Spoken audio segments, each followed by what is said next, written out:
Mamma mia!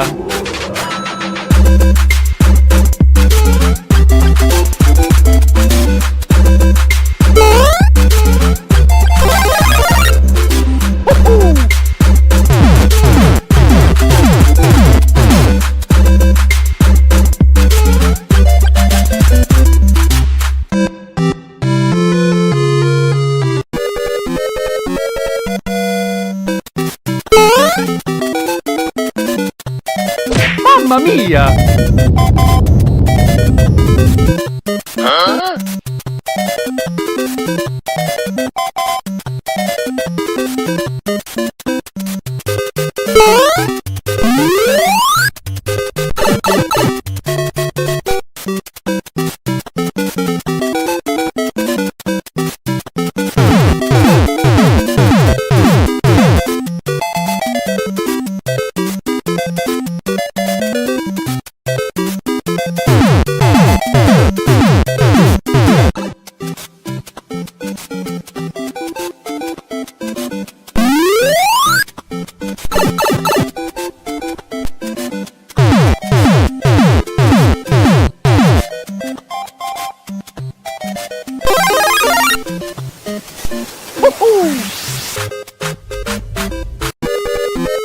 Nope.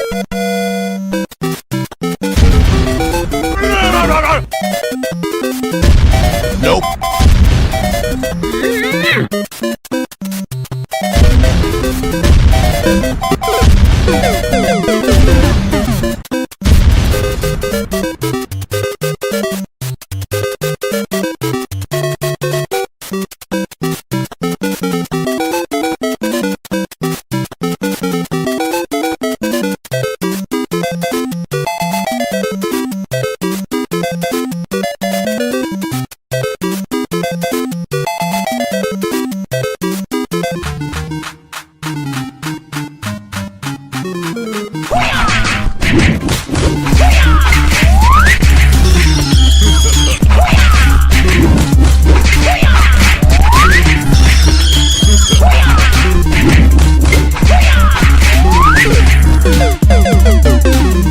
Mamma mia!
This is Jason from Retro Gaming Asylum.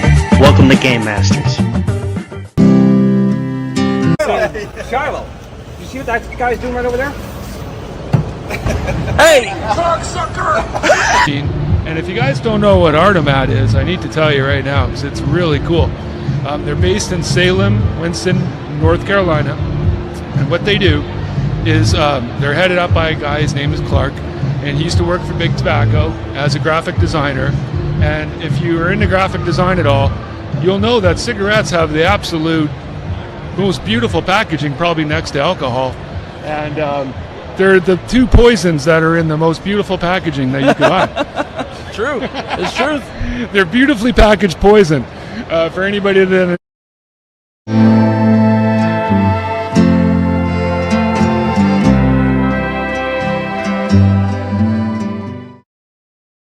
Yes, sorry guys to start the show on a sad note, but I found out yesterday that the owner of New Wave Toys, Shiloh Prychek, as you saw in that little tribute montage, passed away. He passed away of a heart attack in his sleep, and he was a great guy, and he was visiting family at Christmas time, and went to bed, Brandy, and he never woke up. 2 days after Christmas. So our thoughts go out to his family and all those that know him. I know Brandy and I, back in 2023, when we were at CGC, they were there, and we got to speak to them, and they're just awesome people. Like my kids, they gave them little miniature arcades. If you don't know what New Wave Toys does, okay, I'm going to show you here in a second. You guys can see this is my New Wave Toys Cubert machine. These are pretty accurate, screen accurate. The knocker in there on the Cubert. And this is the one I got signed by Warren Davis. I emailed Shiloh and I was like, "Hey, you guys have been sending me some review units. Do you have any more of the Cuberts?" And I said, "I'm going to be seeing Warren Davis," and he was like, "Oh yeah, Steven, we'll send you one out. No problem. Appreciate your videos." And Shiloh sent it out, and got it signed by Warren Davis. But as you guys saw some of the clips with Glenn from Glenn's Retro Show, at that CGC, Brandy, I was one that broke the news of the partnership between New Wave Toys. That's right. I remember that. And we did that live stream. That's where that clip came from. You guys can watch it on the channel. But Shiloh was really awesome. He was awesome. Like kids, he came up to me and he said, at the end of it, he's like, "Man, you did a lot of work for us, with this." He says, "What can I do for you?" And I was just like, "Hey, you don't owe me nothing." He's like, No, I want to give you something." And I said to him, "Hey, how about just, why don't you give the kids the arcade?" Since I saw him giving them out to the other influencers for reviews. He's like, "Yeah, tell them to come over and pick out whatever they wanted." And so they went over and picked out the games that they wanted and whatnot. So it's a shock that we just found out now. I know they kept it really quiet. The funeral service was online too. I managed to find that. But he passed away 2 days after Christmas. So I was, wow. And then I emailed New Wave Toys, and the official statement is they will be coming out with an official statement as to what is happening with the business. If the business is going to keep going, what's going to happen with pre-orders, if you've already pre-ordered some of the games. I'm sure there's a lot right now going on that of things that have to, go down the line when a CEO or an owner passes, right? Yeah. Yep. And you remember, he was a real tall guy, man. He was probably like 6'7", 6'8", real tall guy. And it's just a shame because, like I said, you just don't know. I had a talk with Brandy this week, and she was like, "No, you're not going to quit again." And I was like, No. It just, we put so much emphasis on video games, and it's stuff that's supposed to take the stress of the day away from us. It's supposed to, help us, deal with stress and stuff. And we're going to blame YouTubers for everything. We're going to, get YouTubers, this YouTuber's after this YouTuber, and this guy doesn't like this guy, and this guy's jealous of that guy. And it's like, and then you got things like this that really put things into perspective where, he passes away, a great guy. And, that happened. So I knew him very well for the last couple of years. They sent out a really nice card and flowers to my wife when she gave birth to Sophia recently, and they asked if they could use the photo that I had with Sophia playing with the little arcade in the front. Shiloh reached out. That's the type of guy he was. Yeah. Real great guy. Like, I wished we could have had him at CGC again, but that was 2 years ago. I was glad I had the privilege of actually meeting him in person, and he signed my shirt. So I'll forever have that shirt in the back that he had signed along with a lot of the other people that were there. Nice. And that's why I do that, Brandy. That's why I get things like that signed, and not because I think they're going to be worth anything, but to basically as a memento, right? Yeah, there's memories. You want to share that whole experience of, you're always going to remember what happened when you were there, when he was, being interviewed with the kids. Like, it's just, you're always going to remember that. And it's nice that you get to see that, like, little reminder, that signed t-shirt where you get to see all of your buddies, the pictures that go along with it, if you just put those with it as well. Yep. Like, it's just nice. You get to think back.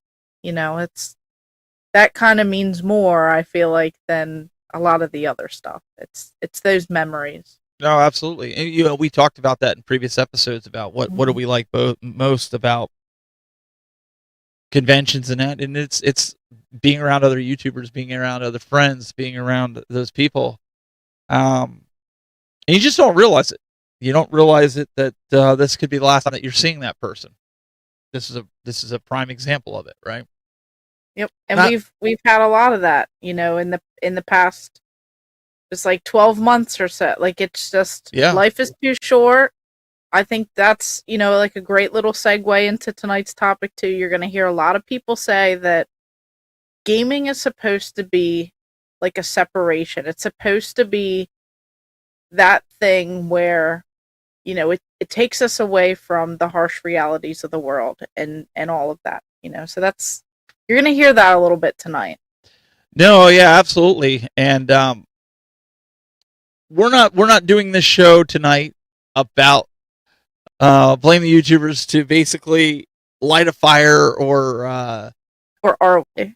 Well, maybe we are. Maybe we're doing something to kind of. I think we're cultivating a conversation, right? Well, maybe you've got different motives, but yeah, whatever you thought I was gonna say, think the opposite. Here we go. We're in for it tonight. Let's go. Not holding back. Well, we actually had two viewers send us clips in that we're gonna get to in a little while. We're gonna keep this to an hour tonight. We're gonna try to get you guys in and get you out. So we'll keep you wanting more, keep you coming back. And the topic at hand is blame the YouTubers. How many times have we heard and said that, right? How many times have you heard and said, blame the YouTubers, it's their fault. If prices go up, Brandy, on retro games, it's the YouTubers' fault. If the prices go down, it's the market. It's never the YouTubers' fault. It's the market. So anything good that happens, it's the market. If anything bad happens, it's the YouTubers' fault. So a certain game goes up in price, it's the YouTuber's fault. Is there any truth to that? Yeah, I mean, I'm already getting called out in the chat. Oh, for the bobbleheads. I know. I'll make sure to bring that up so it's right there for you. The bobbleheads might have went up because of me. No.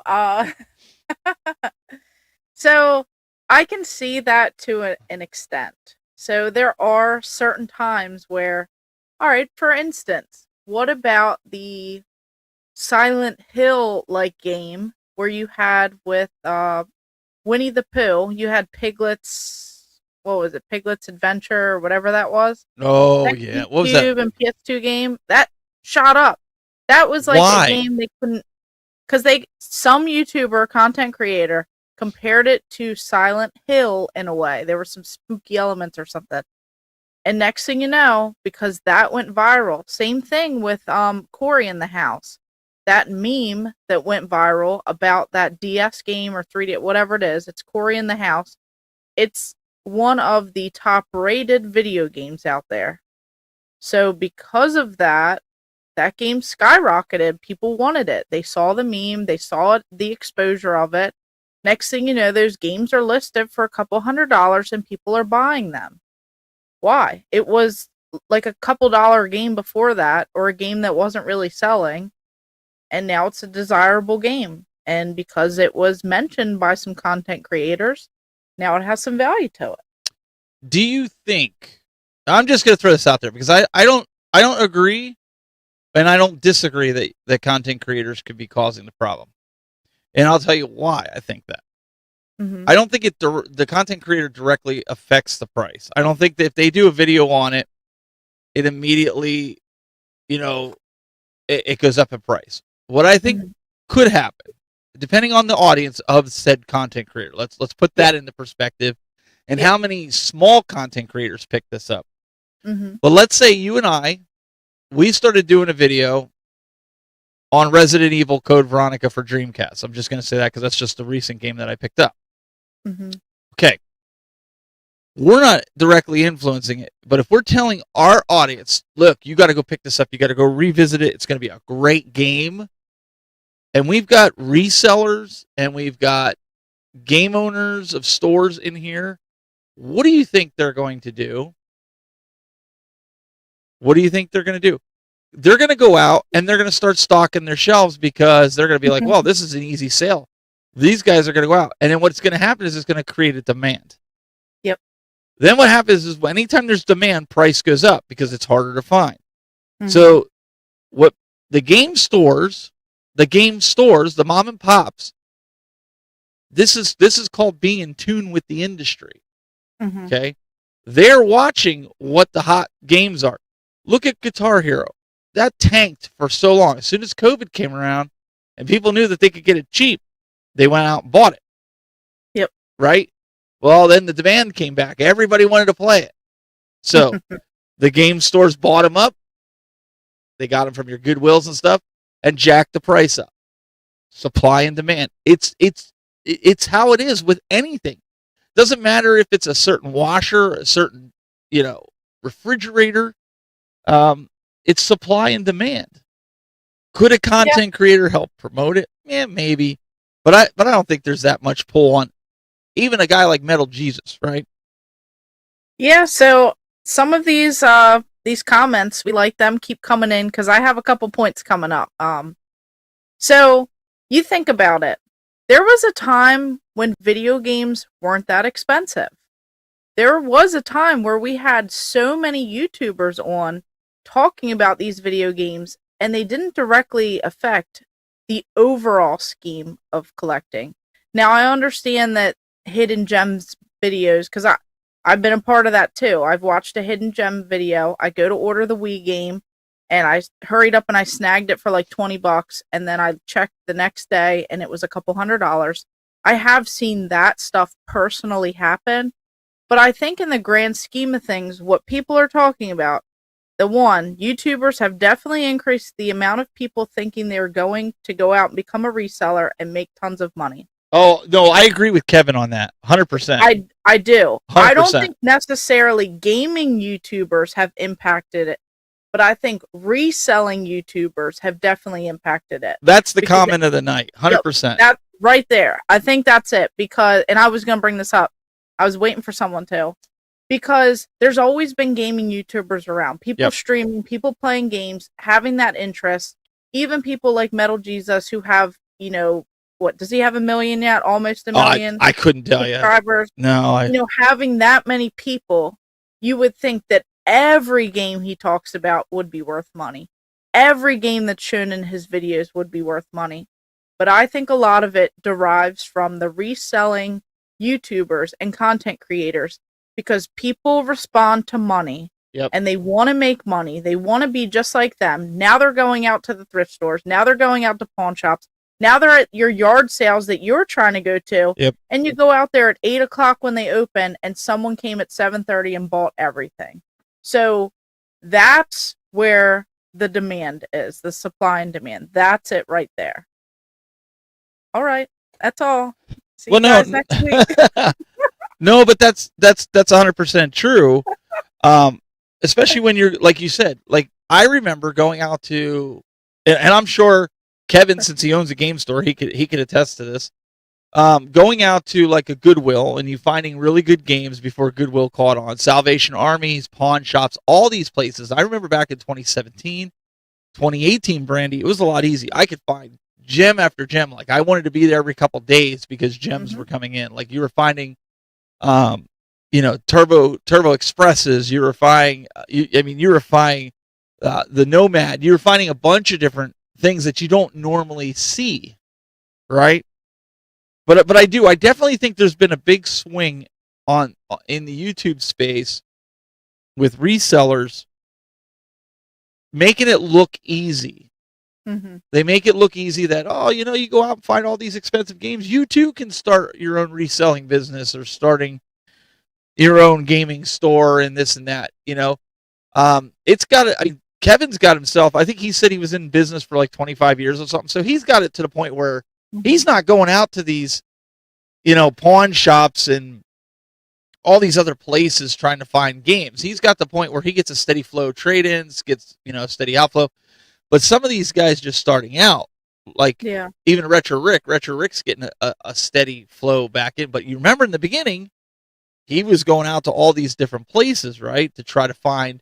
And you still even see him a little bit do that, buying action figures at different toy places he does videos in. So I just think that people think that, okay, if we did a video, we got Dr. Scott, you, me, and let's go with let's go with Destination Switch in the chat room, and let's see. I thought I saw him in here. Let me see. Let me go back in here. Yeah, Mystically. Let's all 5 of us do a video on, I don't know, the Magic Kingdom for what is it, PS2. That game is not going to go up by us doing a video. Yeah, because I'm speaking my own personal, because I get these comments all the time. Someone will comment on my video and be like, "You are the reason why games are so expensive." And I'm like, I'm sorry that my 200 views impacted so significantly. Right. And I'm the sole reason why. I mean, I know some of my videos get more, but a lot of the ones where they say I'm the reason why, it's like a video that doesn't have like any views. And I'm like, yes, I am the sole blame of it. But it's like you said, back in the day, like, what, 2018 or whenever it was, like about 2017. Well before the pandemic, even before that, when I started collecting, I just remember going out and people were like practically giving things away. Like, I could literally take a few $100s and I could buy like a Virtual Boy, a Vectrex, a this, a that, and like all this stuff that no one wanted at the time. And that's what I did. That's how I built a lot of my collection, was early on. I just went crazy, still am. And I just went out there and I was like, what can I buy? I didn't even know about the stuff. I was just buying anything and everything. And that's kind of what happened. Well, we were at Pittsburgh. I'm going to name drop the convention. We were at Pittsburgh last year. And there was a Nintendo rep that was there. Destination Switch. He remembers this because he's the one that came back to us. He was like, yo, they brought a bunch of Nintendo hats out for Switch 2 and stickers and all this stuff. He's like, get over there before the grimy resellers get them. And when you know it, as soon as we got them, we started getting over there. All, like the creators, we were getting our, stuff. I had my kids going over. They were getting stickers and patches and all the stuff. Man, those resellers, you could swear, even the guys that are vending there, like, it's almost like they could smell it. Yeah. Free stuff and you know what immediately they did? They put it on sale as soon as they went back to their booth. They took the Nintendo Switch hats and put $40 on them. I really have seen people do that. So. I watched them do it. I stood there and watched a dude do that. I watched him go over and get a few hats and then take them back and put them for sale. Yeah, there was a certain convention that I went out to. And a lot of the stuff gets bought, sold, traded before the general public even comes in. We've all seen videos, we've all experienced that. And I literally one time the convention was like, I think the doors are about to open, or maybe VIP was already in. And I asked if I could buy something, and the guy was like, no. And I was like, but there's like VIPs and stuff in here already, like what? And he was like, I don't sell YouTubers, and he doesn't sell like early on or something, because what he literally saw was someone came over to his table, bought half of his table up, and put it right on their table across the way and marked it up and sold it. And the guy literally saw that happen. So like he doesn't sell early, he doesn't sell to YouTubers. He wants it to go to like regular people. And I mean, I guess good for him, because I wouldn't want to see that either. I wouldn't want to be selling, this bottle of water for $1 and a whole bunch of them, and then someone come and buy them all up and sell them for $3, because I could have marked it for $3, and that's like a slap in your face, especially at the same convention. that guy. Like he cut everything down for the general public, and then some reseller or someone came over and just did that. I like to think of us on The YouTube. guy in the corner. Yeah, the guy in the corner.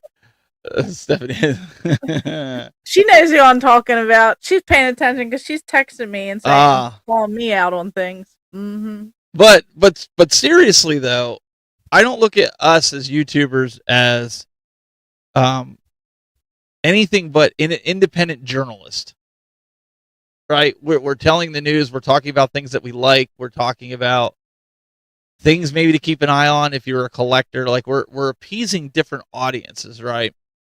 So I guess that's where the notion comes that it's a YouTuber's fault when something like this happens. And I don't want to say it can't happen with smaller YouTubers, because you could get something to go viral, right, Brandy? Something could just go viral. But somebody said something back here in the chat room. I forget who said it, but somebody said about price charting. Yep. I believe price charting is another problem, because resellers and whatnot used to go off of price charting. Now they go off of eBay sold. But depending on how long and how many of those items go and how quickly they sell, the price goes up. Therefore, the price goes up on price charting. So I don't feel like we have an accurate value system for video games in general, if you ask me. A video game is only as valuable as the person that's willing to pay for it. And okay, that's a great point right there. If people are so mad that video games are up in price, why are people still buying them at these expensive prices? That's what I'm saying. That's what I'm saying. If you keep buying these items at these expensive prices, the price will stay up. If someone knows they can get $5 for something that should be $1, they're going to sell it for $5 all day long if you keep buying it. That's what I'm saying. So instead of blaming the YouTuber or blaming somebody else that the prices are going up, why don't you look in the mirror? Uh-huh. And I'm not saying anybody here does that, because y'all are here. You all have been supporting us. Mm-hmm. But why are you paying these exorbitant prices and then complaining on social media that they cost so much? Why? Yep. Are you going to do that, Brandy? I mean, I always try to find a deal personally. I'm constantly looking for a lower priced item. I'm searching on Facebook Marketplace. I'm searching on eBay, sold. I don't always go off of price charting, because I notice there is like a couple dollar difference. And if something is overpriced by a few dollars, I still don't even want to buy it, because I want to feel like I got a deal. I don't know if I'm like cheap or what, but it's just, I don't want to pay full market price for a lot of items. And if I did, I wouldn't have the collection that I have. I would be broke, and I would not have, I wouldn't have anything filled in my bathtub, for storage. I wouldn't have anything in there if I paid full price for everything. So I'm always trying to find a deal. So here's the other thing. Okay. My biggest pet peeve, let me read this comment. I'll get to that in a second. My biggest pet peeve. This is Retro AF. He says, I remember someone bragging about spending $15,000 on a copy of Panzer Dragoon Sega. They didn't care about anything but how expensive the game was. See, that's the wrong mentality for collecting. Now, my pet peeve. Brandy, we go in, and we're going to use Kevin's store as an example, just because he's in the chat room. No, it's not bad. It's not bad. Uh-huh. Kevin has a business. He has a game up there that says that we want to pick up.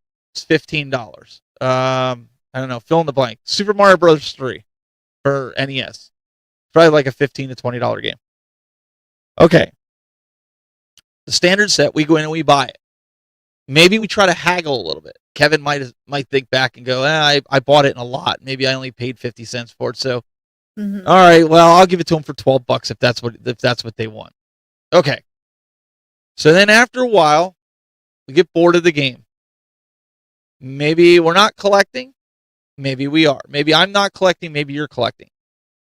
Then I decide yeah, I got to get rid of this. There's too much stuff in my bathtub. I got to get rid of this stuff. Yeah. And I go to sell it, and I go back to Kevin. Kevin says, well, I really have a lot of Super Mario Bros. 3, but I'll give you $2 for it. You, the collector, you know better. You're gonna try to get as much, and he's gonna give you maybe 30 to 40% of said value off of price charting. Mm-hmm. Why are the resellers / stores not paying almost value? Because they're not going to make a profit. Yeah, because if you follow any of the resellers, they straight up tell you what's sitting, what doesn't sell very well. No offense to some of our Sega lovers in here, but a lot of the Sega stuff, constantly the reselling YouTubers, they literally say that stuff sits and sits and sits, and they can't pay up for some of that stuff because there's more Nintendo fanboys out there who are going to be, paying up for Nintendo stuff versus Sega. And I mean, that sucks because a lot of Sega stuff is cool, and you would think that would hold its value to the right people, but a lot of stuff does end up sitting. And if you watch any of those reselling channels, they literally tell you too when they get like new games, and the second that they're marked down, they already lost money before they even sell one. Like there's so much in that. So I understand why people can't offer the top value, but at the same time, with the way technology and everything is, why are people selling to some of these people for 30% for their whole collection? They're taking a huge loss just because of the convenience factor. It's worse at pawn shops. It's worse at pawn shops, Brandy. It's like 10 to 15% of the value. It's like people take advantage of people who are in a tough situation who need that quick money, and there's so many people that do it. That gets me on another tangent that I had this week, but it kind of goes along with this. You buy a house, Brandy, and you pay tax on it, right? Property tax. Yep. Now you sell that house to me. Now I got to pay property tax on a house that you've already paid property tax. Not only property tax, but I have to pay sales tax on a house that you already paid sales tax on. How does that work? Yep. So again, we're going back to the same thing here. Now, Kevin said he calls it the boomerang. Well, that's fine. I get it. But at the end of the day, like, and I'm saying it because this is his business. You have a choice whether to sell it to Kevin or walk out the door. That's not what I'm not calling Kevin out here. My point is, if you have a problem with the pricing that you're for a game, or that the store is giving you for your game, why are you selling it or buying it? Walk out the door. Do you want the prices to go down? That's how you do it. You stop buying them and you stop selling them. Yep, but that FOMO that we all talked about, everyone wants something, and everyone on YouTube, a lot of people are keeping up with the Joneses. People are like that in real life too. Your neighbor buys a new car, you want a new car. Your neighbor has this, you want that. Your family goes on a trip, you want to go on a trip. People on YouTube buy this game, you want to buy this game. I mean, it's just the way of life. We're all human. We all do this. We're all partial to blame, but I don't think all the blame comes solely just on YouTubers. It's way more than that. Yeah, no, it's not YouTubers, and that's what we're trying to show here with this. And I know nobody in here has ever blamed us for for any of the issues. People blame me all the time in my comments.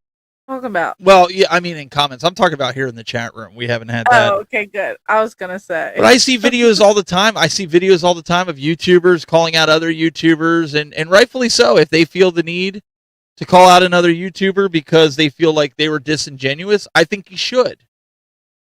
Yeah. No, let's call spade a spade here. Okay. Mm-hmm. Would you call out a politician that's lying? Yeah, I mean, I think everyone should. There are some times I've wanted to call out people, but I was told I probably shouldn't get involved.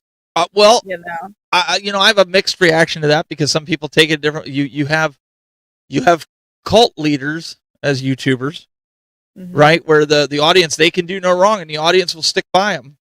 But I think a good YouTuber with a good community, Mhm. you can call out, not necessarily calling out the person because they might not understand what they're doing, but Yeah. call out the issue, what's happening, what's going on. I can't see, like, I don't want to be one of those people that are disingenuous to the community. Like, that's why we talk about, like, I paid this or I paid that, or unless Yep. the store says, please don't mention how much you paid for it because maybe they gave me a really good deal. Mhm. In which case I can't, like, I don't go into a store and say, hey, give me a deal. I'm a YouTuber. I've never. We've watched YouTubers do this at shows, at conventions. Okay. It happens, folks. We're not joking around. There are people that'll become a YouTuber just so they can get deals on stuff, Mhm. not because they want to be a content creator. It's a different thing. Like, if you're out there and you just expect it, and it's like, it's never expected. But if someone does say, "Oh, I love your content. I know you're gonna appreciate this. Here's $5 off," it's never expected.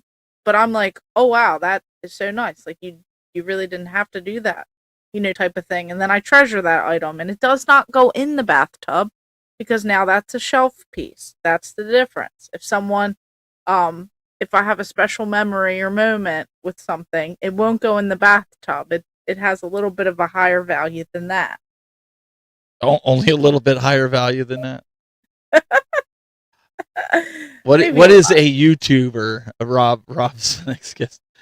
I don't know. It's a name, Rob, that they've given people that create content on YouTube. So we're therefore YouTubers. I don't like influencer. I really hate that word. I think we're all content creators because, I like that word. I don't only put stuff on YouTube. I put stuff on Facebook and Instagram and TikTok, and that's probably all for now. And then I post pictures and stuff everywhere else. But I'm not just a YouTuber. No, like and I don't just stay in the creator. gaming space. I have my outdoor channel.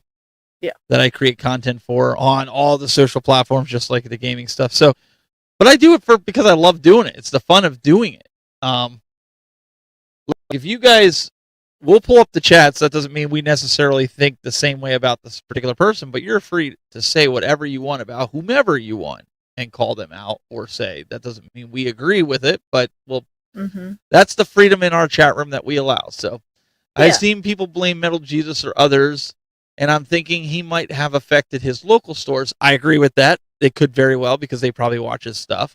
Or maybe his 1 million followers, but he is not big enough to impact price trading. 1,000% agree with that, Tim. 1,000%. That was my point earlier. It's here. He doesn't even use the word content creator as a term personally. What do you guys call it then? If you don't call content creator a YouTuber, what do you guys call it? Like when you say to somebody, hey, I'm going to watch my favorite YouTuber show tonight on YouTube, what do you say? Or I'm going to go watch Brandy and Steve on the Game Masters tonight? Like what? Like I'm curious. You guys got me curious now, Brandy. I know. What do you call? Because I usually just say I'm going to go watch my friends. That's video. what I say. I'm like, I think Rob's on tonight. I'm going to go watch Rob. Yeah. Whether I've met you one time in real life, whether I've not, I just say I'm just going to go watch my friend's video. But people do group us into content creator or YouTuber or. But that's because conventions do that. They list you as a content creator or a YouTuber, so therefore we just adopt it. They do like influencer or something. Influencer, yeah. I've seen that too. Like social media. So Tim is saying that he calls us YouTube. They do call us YouTubers. Okay. Or a cool show on YouTube. Okay. Oh, well, that's nice. All right, that's different. There's no wrong or I'm just curious. That's all. It's just a curiosity thing. Brandy is my Maryland peeps. That's a good point. That's a good point. Or an artist. Well, there you go. That's some. Would gaming expo and conventions be as big and as popular as they are without YouTubers? Well, Manny, if you talk to some conventions, they think they're all that in a bag of chips without YouTubers until they find out when they ban YouTubers or tell YouTubers not to come, that they're not bringing them as a guest, and they can't get any foot traffic. But that's another rant for another day.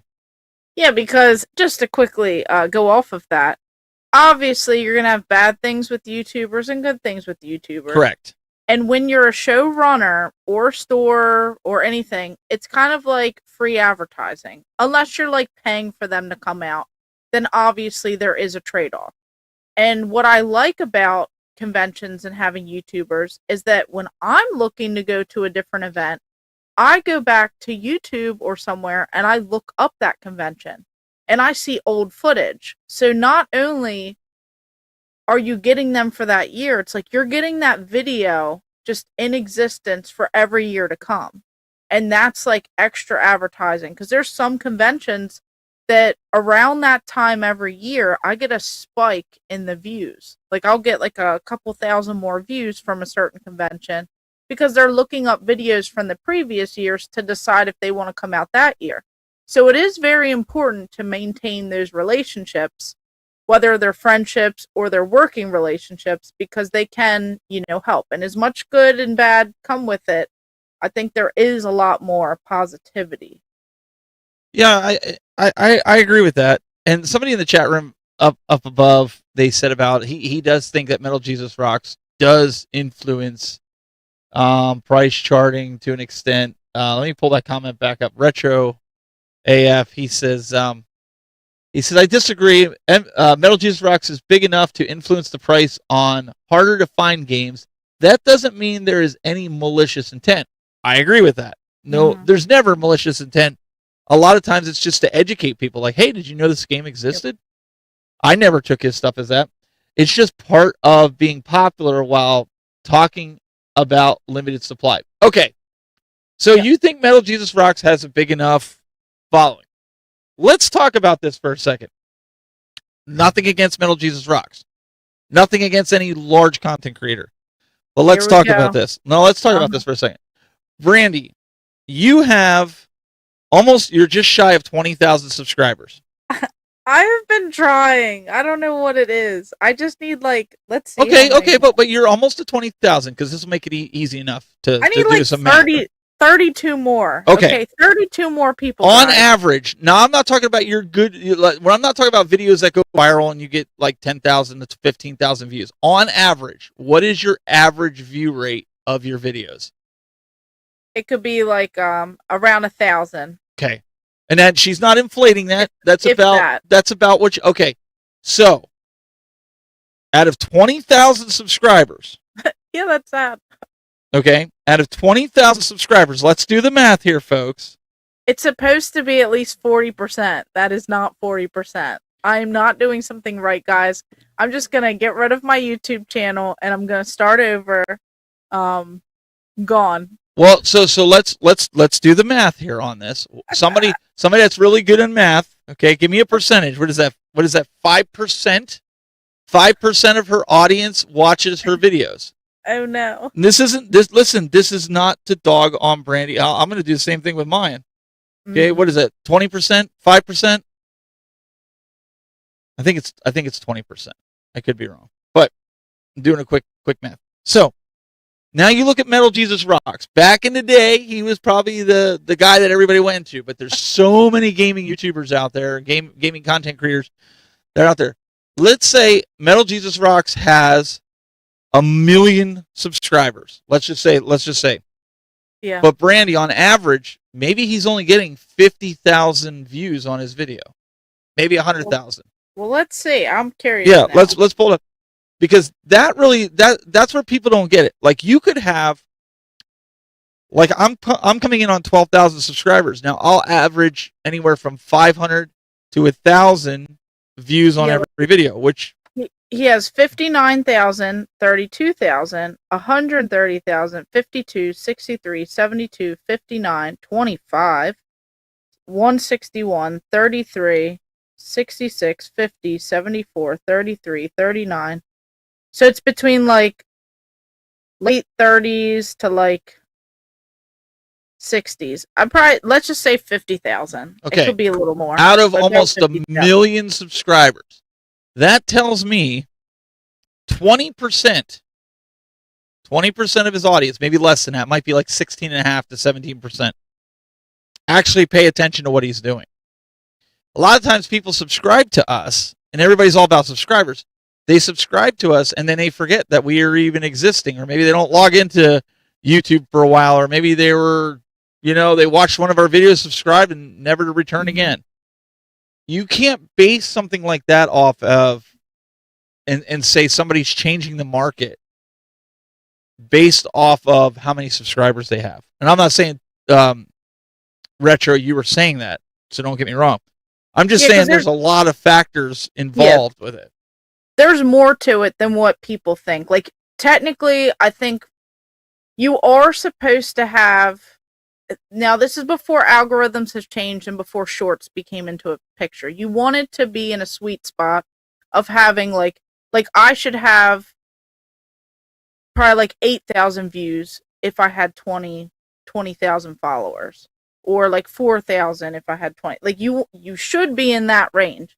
But when you enter in shorts are just little micro videos, clips of videos, and there's just so much behind the algorithm where people will subscribe to you, and there are channels that literally have 50,000 subscribers, but their long form videos get 10 views because people are there for the shorts.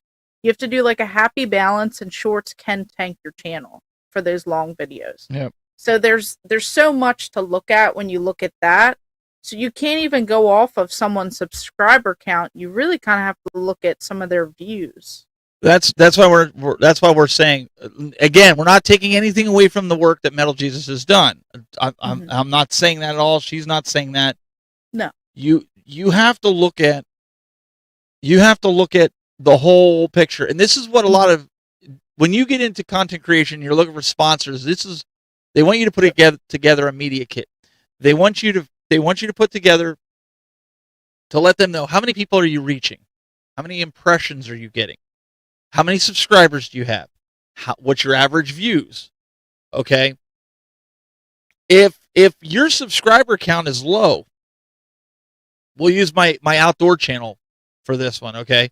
I think my outdoor channel, Brandy, on YouTube has 375 subscribers. Yeah, I just looked it up the other day. Okay. But what's my average view on my videos? Your views are good. Some of those videos have thousands of views. Some of my videos have even gotten, I had to hide them because YouTube was doing things with firearms. One of my firearms video, Brandy, had almost 300,000 views on that. Wow. On that, but I had to get rid of it because I hid it because YouTube was having a fit about it.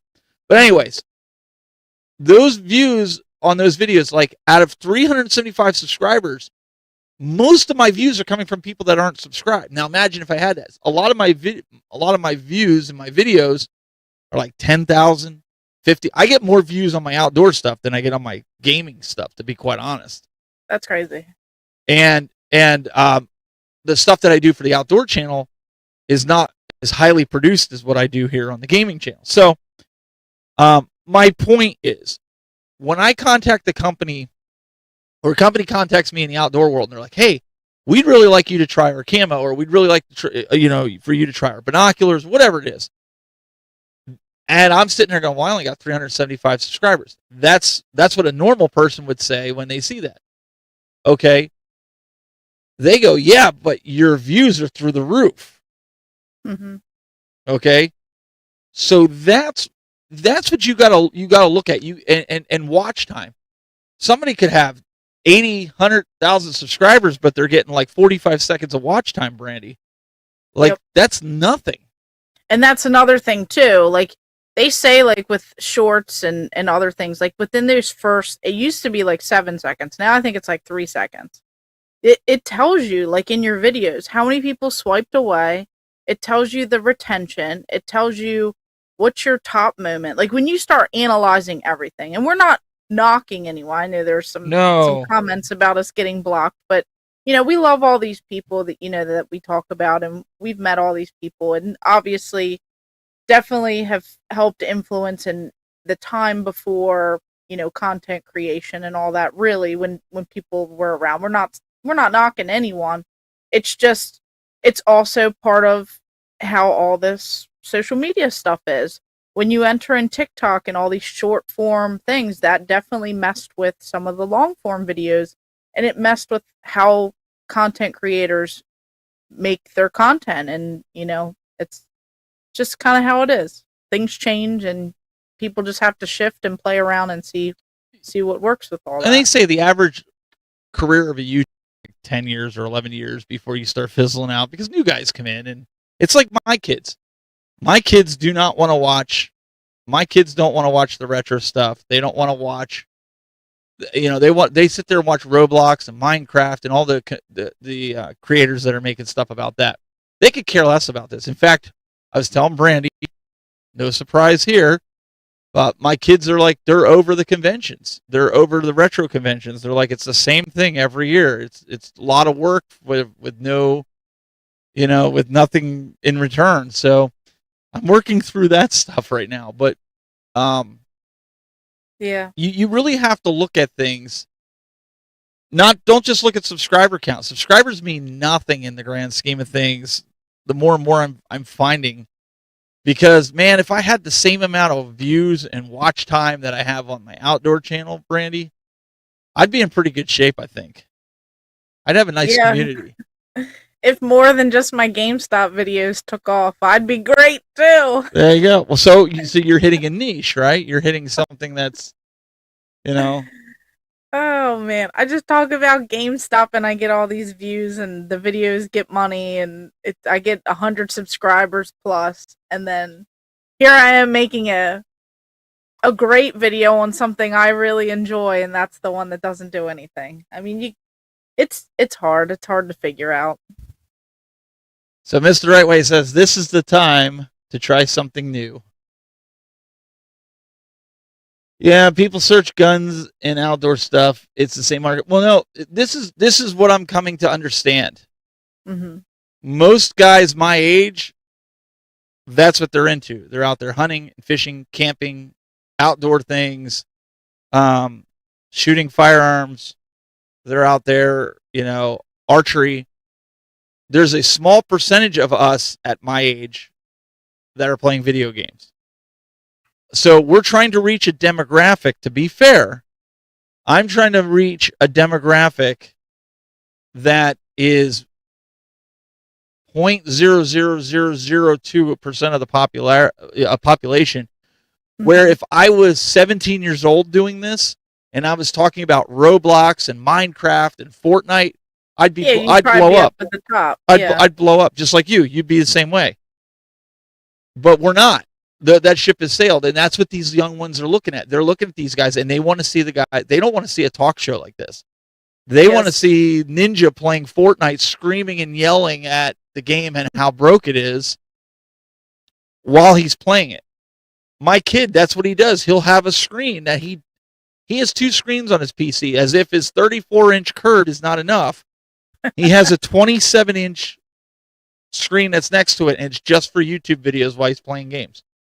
That's what he uses it for, to watch YouTube videos of the same game he's playing.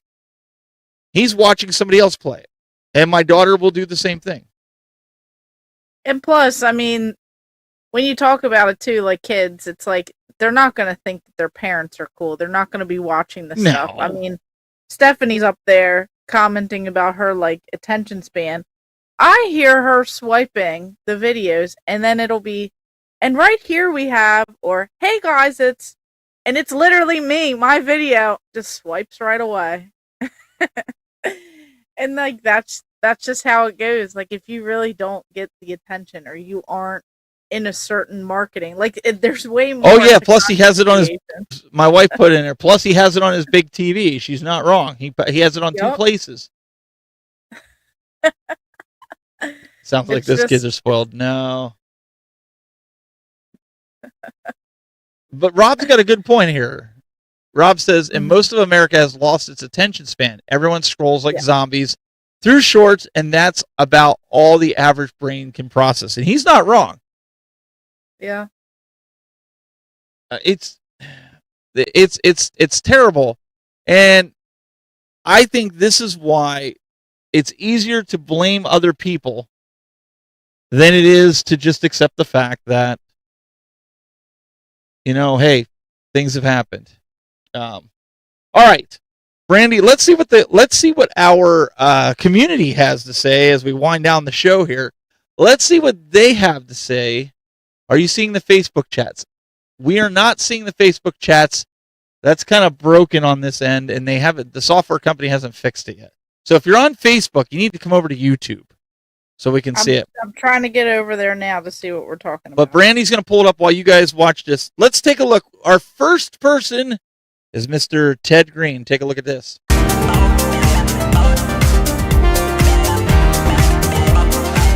What are your thoughts? That's a great question. That's a great question. Yeah. We'd love to hear from you.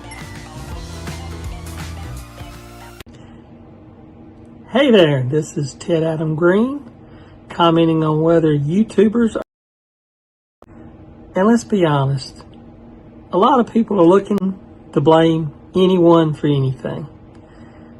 But no, I don't think we can blame YouTubers for the condition of the market. They reflect it. They certainly get the enthusiast involved. But as much as we like to think that we enthusiasts are very impactful, when it comes to the entire gaming market, we are a drop in the bucket.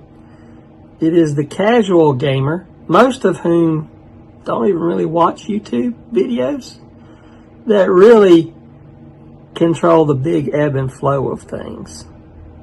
Period. Unfortunately.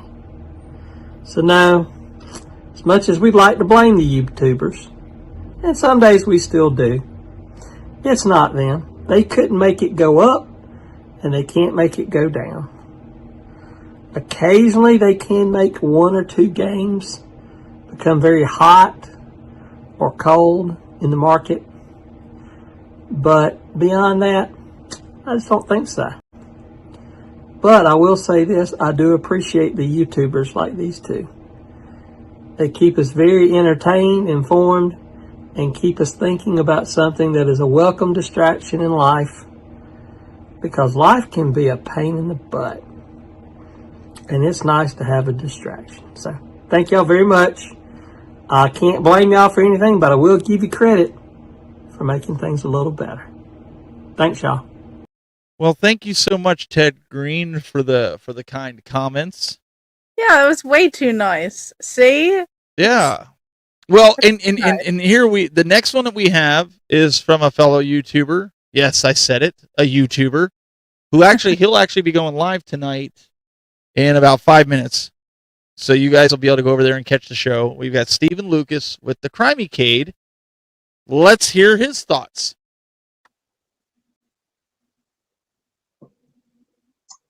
Last week, the Rexa Show called out 10 content creators for ruining video gaming.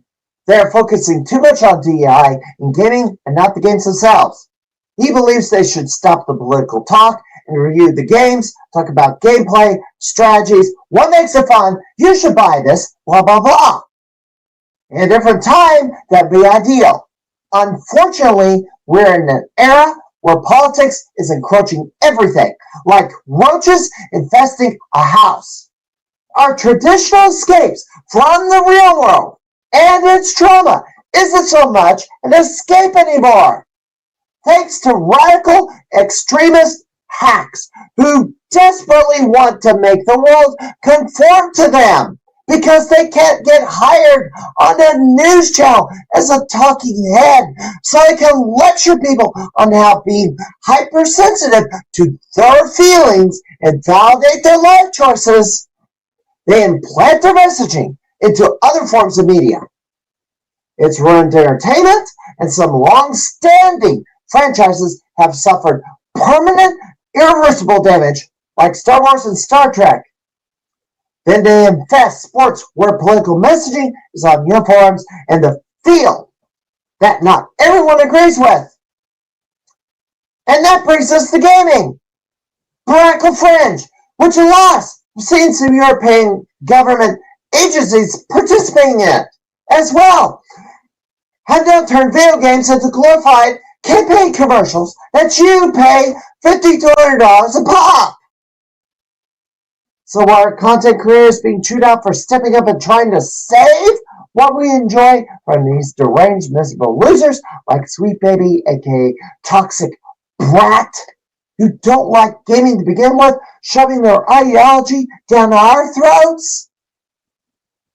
I already have to do completely useless DEI training, push totalitarian, rich, fat cat, tight-white socialist governor. You really think I want to endure that trash at home? Hell no! We want to know what we are getting before we plunk down money on a game, because nowadays publishers are wanting to get rid of physical media where we cannot turn around and sell it on Facebook Marketplace to recoup some of our money. Digital downloads, you can't resell those. They got your money, and you're stuck with a bad game with an offensive political message that you don't agree with. So many game studios have been shut down because gamers were educated on what they were pushing, and we voted with our wallets. These AAA titles lost millions. Thousands of game developers lost their jobs, and the console giants got the message that gamers weren't going to pay for DEI trash. And I haven't even touched game journalism, which has had a far bigger role in ruining gaming than the YouTubers. I might talk about this more tomorrow on the Crimecade podcast. Catch it on bit.ly/Crimecade or facebook.com/Crimecade. I'm the mad conservative crime fighter, Stephen Lucas.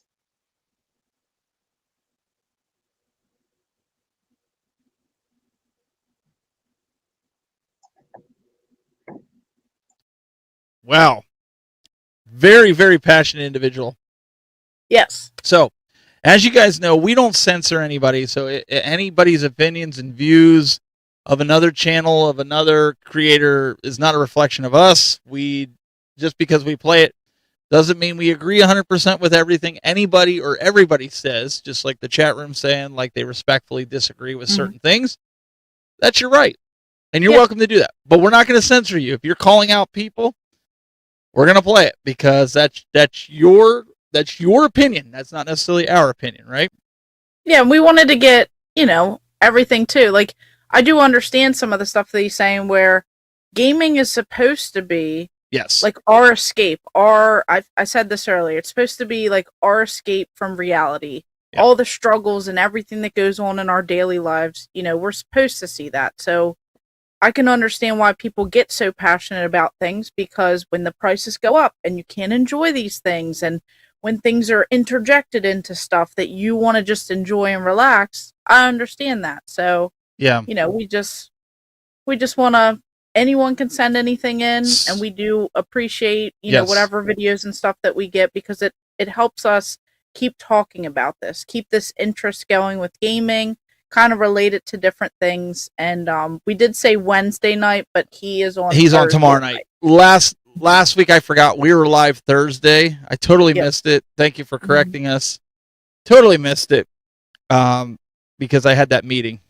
So, see, that's why we're not doing that anymore. We're just going to push it to an hour later. We're going to go live at 9 p.m. on the Wednesday that I have the meeting instead of 8 p.m. So that way, we don't run into this problem. So, yeah. Guys, whether you agree with us, whether you disagree with us, that's okay. You have a right to do that. That's perfectly fine. Is there another controversial topic while we're rounding out the show that you would like us to talk about? Because let's face it, some of this stuff needs to be talked about, and we love the conversation that's in the chat room. If you guys are listening to the podcast right now and you're like, what are they talking about? We've got a whole chat room full of people in here that are giving their opinions on this. Some disagree, some agree, some think they're not sure, and that's fine. Brandy, that's why we do this. So, what's another controversial topic? Put it in the chat room. Brandy, what do you got coming up this week for games and videos? I don't even know. No, really, who knows at this point? GameStop. I talked a lot about GameStop. I had a lot of great comments. Some of the comments I want to say were probably about a couple paragraphs long.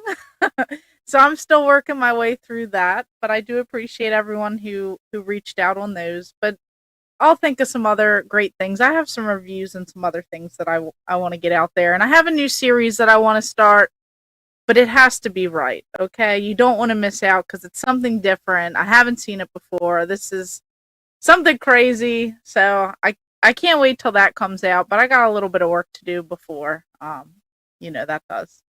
But yeah, if you guys want to watch it, just come on over and subscribe and check out the videos. Let's get her to 20,000. She's 30 away. Can we make that happen? If you're listening to this, if you're listening to the podcast, let's get her to 20,000. Yeah, tonight, just a couple more. That's all I need.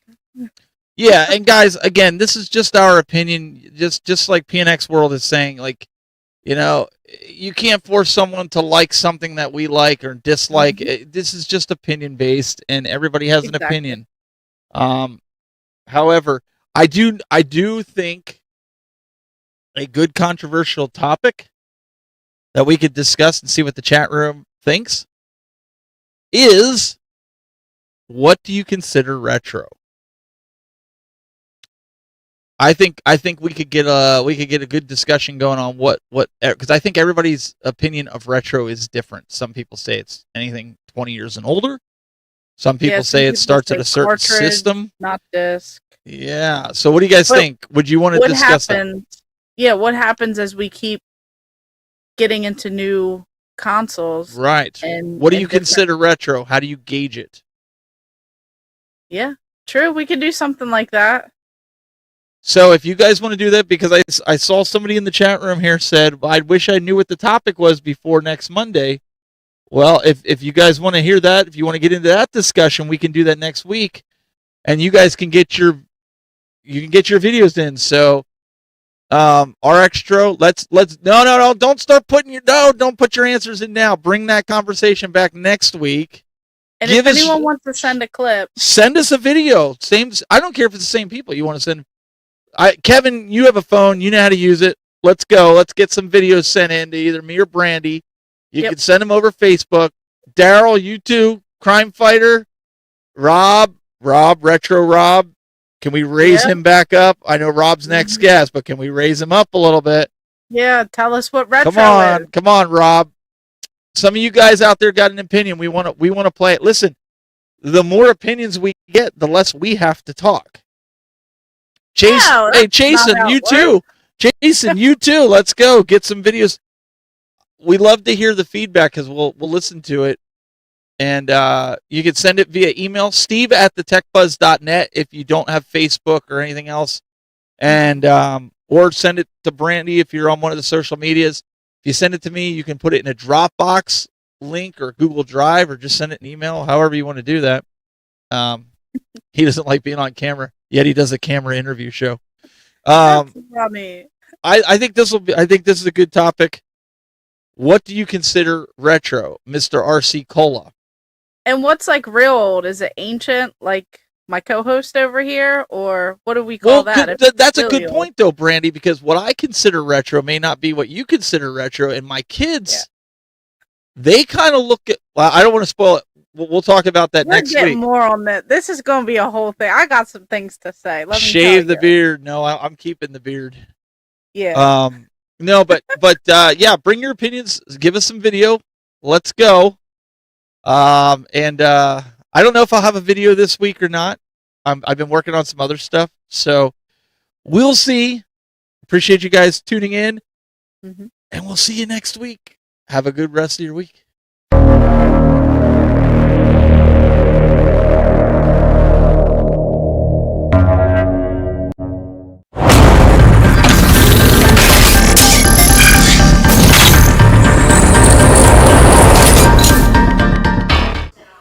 Oh, that was a good show. That was a long show. What are you doing here? The show's over. What are you doing? Go away. What are you doing? Do you see this? Look. What are you doing in there? Why are you here? The show is over. Go home. Go Get away. lost. Oh my gosh. Just in our house? Yeah, go away. Wonder how much more I can actually fit into this shower here. I feel like I have plenty of room to go ahead and put more stuff. Wait, why are you guys here? You guys aren't supposed to see this. I'm not doing anything in here. This isn't storage. You guys need to get out of here. Go. Go home.